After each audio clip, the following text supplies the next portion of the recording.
श्री स्वामी समर्थ प्रेक्षकांनो, जुळली गाठ या मालिकेमध्ये आता जबरदस्त असं ट्विस्ट आलेलं आपण पाहणार आहोत. इकडे नीता आणि सावी जो काही न्यूजपेपर जाळत असतात त्यावर लिहिलेलं असतं की दामिनी मुजुमदार यांना अटक झाली आहे, ते सुद्धा सावीच्या बाबांच्या खुनाच्या आरोपात. हा आता पेपर घाईघाईत नष्ट करण्याचं या दोघींचंही काम चालू असतं. आणि त्याच वेळी नेमकं किचनमध्ये इकडे धैर्य आलेला असतो.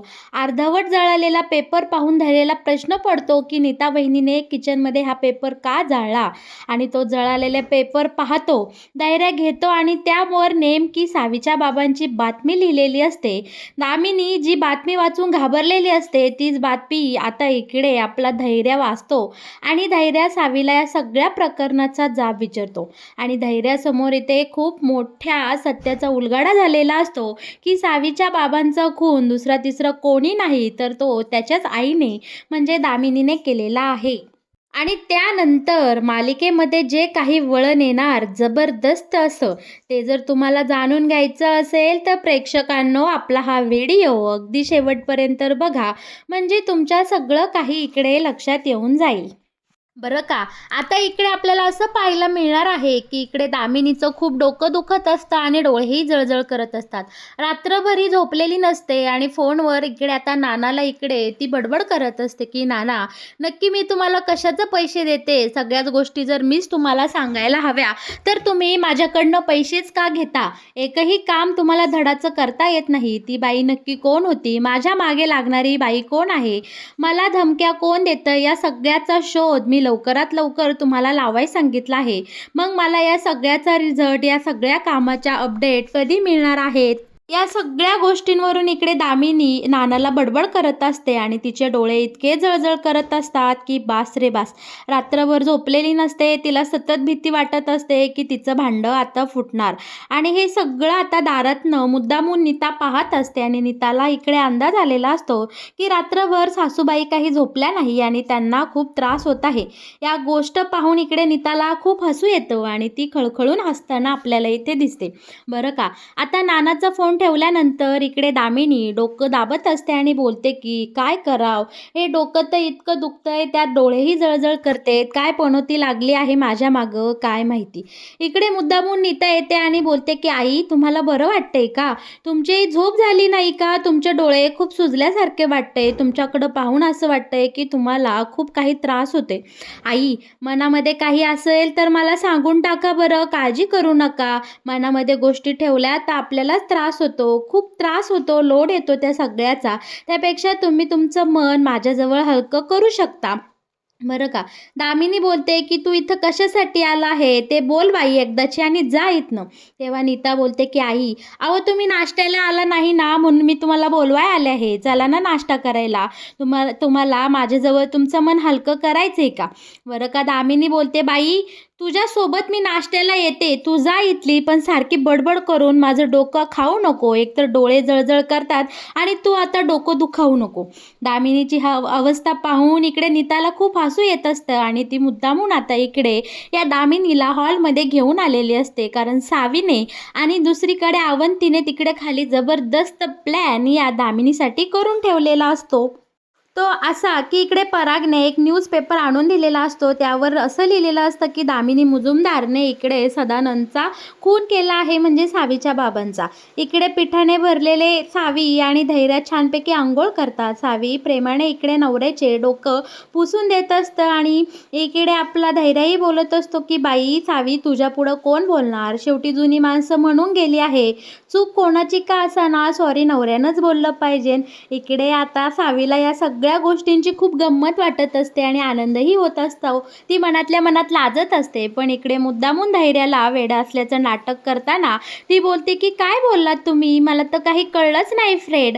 त्यावेळी इथे अवंती येते आणि इकडे सावीला खुणावते की आपलं काम झालं आहे. आता सावी लगेच बोलते की तुम्ही तुमचं डोकं वगैरे पुसून घ्या फ्रेंड, तू तुझं उरकून खाली ये, तोपर्यंत मी जाते, मला खूप खूप महत्त्वाचं काम आहे. सावीने तिथनं कल्टी मारलेली असते. खाली गेल्यानंतर त्यांनी जबरदस्त प्लॅन आखलेला असतो. नीताला सांगितलेलं असतं की तुम्ही जायचं आणि आईंना खाली म्हणजे दामिनी मॅडमला खाली बोलवून आणायचं. आणि वहिनी, ज्या वेळेस मी तो पेपर घेईल इथला ओढून तेव्हा तो तो पेपर आजचाच आहे असं खूप मोठा ड्रामा करून तो पेपर बरोबर आई बघतील, दामिनी बघेल तिथं ठेवायचा, म्हणजे दामिनीची आपल्याला पुरती वाट लावता येईल. बरं का, आता या तिघीही जावा इकडे त्यांचा प्लॅन वर्क करण्यासाठी कामाला लागलेल्या असतात आणि बोलतात की आई तुमचा खेळ खल्लास होणार आहे, कारण तुमच्या तिन्हीही सुना मिळून तुमची आता वाट लावणार आहे. तुमचा खोटारडेपणा संपूर्ण जगासमोर उघड करणार आहे. या तिघींनी मिळून इकडे दामिनीच्या विरोधात एक जबरदस्त असा प्लॅन आखलेला असतो आणि बरं का प्रेक्षकांनो, या तिघीही तो प्लॅन अगदी सुंदर पद्धतीने इकडे वर्क करताना आपल्याला पाहायला मिळणार आहे. ठरल्याप्रमाणे सावी इकडे तो पेपर घ्यायला गेलेली असते, पण नेमका भास्करने पेपर ओढून घेतलेला असतो आणि सावीला काहीही करून तो पेपर दामिनीच्या हातात पोचवायचा असतो.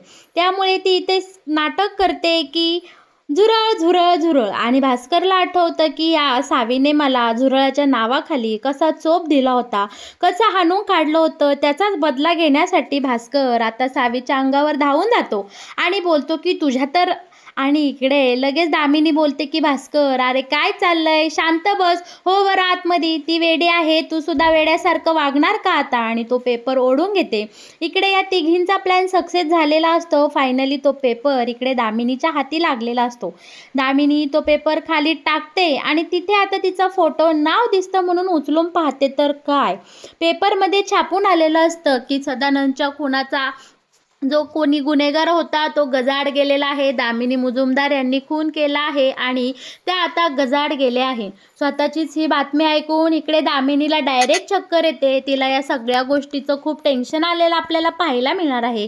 सावी मुद्दामून आरडाओरडा करते आणि इकडे खाली धैर्याला घेऊन येते, कारण तिला धैर्यासमोर दामिनीचं सत्य आलं हा झटका इकडे दामिनीला द्यायचा असतो.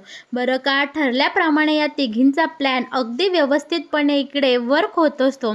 सावीने इकडे तमाशा केलेला असतो, धैर्याला खाली घेऊन आलेला असतो आणि धैर्य बोलतो की आई अचानक असं काय झालं ग तुला की तू चक्कर येऊन पडलीस. आता इकडे सावी मुद्दामून बोलते, फ्रेंड तुझ्या आईने ना ती पेपरमधली बातमी वाचली आणि ती चक्कर येऊन पडली. हे ऐकताच मात्र इकडे धैर्य घाबरतो आणि बोलतो की असं काय लिहिलंय त्या पेपरमध्ये, बघू दे बरं. पण दामिनी बोलते की नाही, पेपरने नाही, मी माझी चक्कर येऊन पडले. पण धैर्य मात्र इकडे दामिनीचं ऐकत नाही. तो पेपर घेतो आणि इथे वाचू लागतो. धैर्य पेपरमधली बातमी वाचच तोवर इकडे दामिनीच्या जीवात जीव राहिलेला नसतो. ती पुरती घाबरून गेलेली असते, कारण तिला असं वाटत असतं आता बाकी माझी काही हरकत नाही. धैर्याला समजणार की मी सावीच्या बाबांचा खून केला आहे. पण या दोघी जावांनी, नीता आणि अवंतीने, ते पेपर अगदी मस्तपैकी सफाईने इकडे अदलाबदल केलेले असते आणि धैर्यासमोर काही सत्याचा उलगडा झालेला नसतो. पण दामिनीची मात्र यांनी पुरती वाट लावलेली असते. तिची चांगलीच फजिती केलेली आपल्याला इथे पाहायला मिळणार. आता इकडे दामिनी घाईघाई पेपर ओढून घेते आणि बघते तर काय, त्या पेपरमध्ये बातमी नाही. ती बोलते की कसं शक्य आहे. आता दामिनी मनाशी बोलत असते की माझी पुरती वाट लागणार आहे, कारण मला भासही व्हायला लागले आहे. ती बाईने जसं की मला सांगितलं की मीच गुन्हेगार आहे, तुझं सत्य जगासमोर येणार, त्यामुळे मला वेड लागायची पारी झाली आहे. मला काही भास वगैरे होतात की काय, म्हणून इकडे दामिनी अजूनच वेड्यासारखी डिस्टर्ब झालेली आपल्याला पाहायला मिळणार आहे. पण या तिघी जावा मात्र इकडे दामिनीची ही अवस्था पाहून खूप खुश होत असतात, कारण त्यांना चांगलंच माहिती आहे की त्यांची सासू काय लायकीची आहे. आणि आता इकडे सावी, अवंती आणि नीता एकमेकींक पाहून हसत असतात आणि त्यांनी योजलेला प्लॅन कशा प्रकारे सक्सेस झाला या सगळ्याचं खूप समाधान वाटत असतं. आता सगळेजण आपापल्या मार्गाला गेले असतात. दामिनीही तिच्या खोलीमध्ये जाऊन या सगळ्या विचारचक्रात अडकलेली आपल्याला पाहायला मिळणार आहे. धैर्यही ऑफिसच्या मीटिंगसाठी आता सावीला सांगून निघून जातो. तोपर्यंत आता या तिघीही पुन्हा एकदा किचनमध्ये जमलेल्या असतात आणि सावी आता नीताला बोलते की वहिनी, या पेपराची आपल्याला लवकरात लवकर विल्हेवाट लावली पाहिजे, कारण हा पेपर कोणाच्याही हाती लागायला नको. आता इकडे नीता सावीच्या सांगण्यानुसार झटपट त्या पेपरची विल्हेवाट लावण्यासाठी तो पेपर जाळायला निघालेली असते आणि तिने तो पेपर जाळलेलाही असतो. त्याच वेळी इकडे किचनमध्ये धैर्य आलेला असतो. धैर्य सावी सावी करत किचनमध्ये येणार आणि इकडे नीता पेपर जाळणार ह्याचा एक संगम झालेला असतो. आता धैर्य नीताला विचारतो की वहिनी कसला पेपर जाळलात, नक्की काय आहे त्यामध्ये. बरं का आता मात्र नीताची इकडे पुरती वाट लावलेली असते आणि सावीलाही हे सगळं सत्य लपवता येत नाही.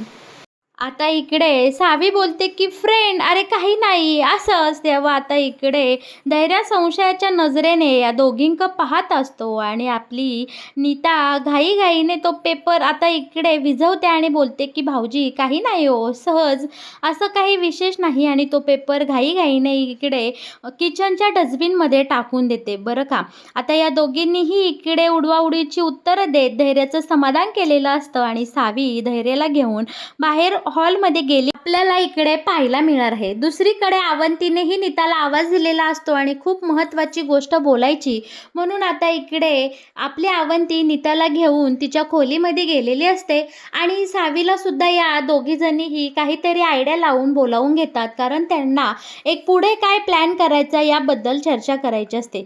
सावी ही इकडे धैर्याला उडवाउडीची उत्तरं देऊन आता त्याच्यापासून निघून गेलेली असते. पण धैर्य मात्र इकडे आता विचारात पडलेला असतो की किचनमध्ये ह्या दोघींचं नक्की काय चाललं होतं. सावी तर मला एकदम नॉर्मल असल्यासारखी वाटली आणि नीता वहिनीने तो पेपर का जाळला असेल, त्या पेपरमध्ये नक्की असं काय असेल, असे बऱ्याच गोष्टी इकडे धैर्याला आता त्याच्या डोक्यात सुरू झालेल्या असतात. आणि आता धैर्य विचार करतो की किचनमध्ये जाऊन पाहिलं पाहिजे की नक्की त्या पेपरमध्ये असं काय होतं. आता ह्या तिघीही जणी त्यांच्या नवीन प्लॅनची योजना करण्यासाठी तिकडे धैर्य सावीच्या खोलीमध्ये व्यस्त झालेले असतात. तोपर्यंत धैर्य किचनमध्ये जाऊन त्याने डस्टबिनमधला तो पेपर पुन्हा एकदा उचलून घेतलेला असतो आणि तो पेपर त्याने न्याहाळून पाहिलेला असतो. आणि बरं का प्रेक्षकांनो, इथेच खूप मोठा धमाका झालेला असतो. आपल्या धैर्यासमोर अशी गोष्ट उघड झालेली असते की इतके दिवस सावी आणि ह्या दोघी जणी ती गोष्ट लपवतात, म्हणजे की सावीच्या बाबांचा सदानंदचा खून त्याच्या आईने केला आहे. ती घाबरवण्यासाठी जी बातमी यांनी पेपरमध्ये लिहिलेली असते ती बातमी आता डायरेक्ट धैर्यासमोर उघड झालेली असते. डस्टबिनमधला पेपर उचलून धैर्याने त्या पेपरमधली बातमी वाचलेली असते आणि त्याच्यासमोर ह्या इतक्या मोठ्या सत्याचा उलगडा आता इथे झालेला आपल्याला पाहायला मिळणार आहे. धैर्य विचार करत असतो की नक्की हे काय चाललं आहे, मी जे वाचतोय ते खरं आहे का. म्हणजे याचा अर्थ सावी आणि नीता वहिनीला ही गोष्ट माहीत आहे, म्हणूनच इकडे नीता वहिनी तो पेपर जाळत होत्या. आणि कदाचित मगाशी आईला चक्कर आली त्याचं कारण सुद्धा हेच असेल, कारण सावी बोलली की फ्रेंड तुझ्या आईला तो पेपर वाचून चक्कर आली आहे. म्हणजे याचा अर्थ खरंच आईने सावीच्या बाबांचा खून केला असेल का. या सगळ्या प्रश्नाने आता इकडे धैर्याच्या मनामध्ये काहूर उठलेलं असतं आणि त्याच्या प्रश्नांची उत्तरं मिळवण्यासाठी धैर्य आता सावीके जायला निघालेला असतो. आता धैर्य सावीच्या शोधात त्याच्या खोलीमध्ये गेलेला असतो आणि त्या खोलीमध्ये मात्र या तिघी जावा आता पुढे जाऊन दामिनीला कशा प्रकारे घाबरायचं, प्लॅन बी काय आहे यावर या तिघी जावांची जबरदस्त इकडे प्लॅनिंग चालू असते. आणि आपल्या धैर्याने हे सगळं मात्र इकडे दरवाजात उभं राहून ऐकलेलं असतं. आणि बरं का प्रेक्षकांनो, आता मात्र इकडे धैर्याच्या रागाचा पारा इतका चढलेला असतो की त्याला काही आता लिमिट राहिलेलं नसतं. धैर्य डायरेक्ट खोलीमध्ये जातो आणि या तिघींनाही जाब विचारतो की वहिनी हा काय प्रकार आहे, सावी हा काय प्रकार आहे, या पेपरमध्ये आलेली बातमी खरी आहे का, आणि तू सावी व्यवस्थित आहे, तुमच्या तिघींचं सतत काहीतरी प्लॅनिंग सुरू असतं, तुम्ही तिघीही सतत एकत्र असता, किंवा मला सारखं वाटतं की तुमची काहीतरी लपवाछपवी सुरू आहे. आता मला माझ्या प्रश्नांची खरी खरी उत्तरं मिळेल का सावी, मला तुझ्याकडनं माझ्या प्रश्नांची उत्तरं मिळेल का, असं आपल्या धैर्याने आता सावीवर ओरडून ठणकावून विचारलेलं असतं. सावी आता घाबरून गेलेली असते आणि नीता आणि अवंतीलाही वाटतं की आता आपला सगळा खेळ संपला. आता या तिघीही जावा एकमेकींक पाहू लागलेल्या असतात. धैर्य मात्र रागाने लाल झालेला असतो आणि या तिघींनाही बोलतो की मी तुम्हाला शेवटची वॉर्निंग देतो, मला माझ्या प्रश्नांची उत्तरं मिळेल का, हा नक्की काय प्रकार आहे. त्यानंतर मात्र आता इकडे सावी बोलते की बास वहिनी, आपण जी काही लपवाछपवी करतो करतो आता ती थांबूया आणि धैर्यांना सगळी काही सत्य परिस्थिती सांगूयात. बरं का प्रेक्षकांनो, एकीकडने सावी, दुसरीकडने आता नीता आणि अवंती या सगळ्या तिघीही मिळून आता धैर्यासमोर त्याच्या आईच्या पापांचा एक एक पाढा वाचू लागलेल्या असतात. या तिघीही आता इकडे धैर्याला सांगतात की आजपर्यंत त्यांनी काय काय उद्योग केले, काय काय पराक्रम केले आणि दामिनीने कशा प्रकारे सावीच्या बाबांचा खून केला आणि हा खून लपवण्यासाठी त्याने सुधाकरला लपवून ठेवलं किंवा बऱ्याच काही गोष्टी ज्या आजवर दामिनीने केल्या आहे. या सगळ्या गोष्टींचा खुलासा आता धैर्यासमोर झालेला प्रेक्षकांनो आपल्याला पाहायला मिळणार आहे आणि या मालिकेचा येणारे काही भाग खूपच जबरदस्त असे असणार आहे बरं का. तर मग प्रेक्षकांनो कसं वाटलं तुम्हाला जुळली गाठ ग या मालिकेत येणारा हा नवीन ट्विस्ट? या मालिकेचे असेच नवनवीन अपडेट जर तुम्हाला सगळ्यात आधी जाणून घ्यायचे असतील तर तुम्ही आपल्या व्हिडिओला नक्की लाईक करा आणि आपल्या चॅनलला सबस्क्राईब केल्याशिवाय अजिबात कुठे जाऊ नका. धन्यवाद.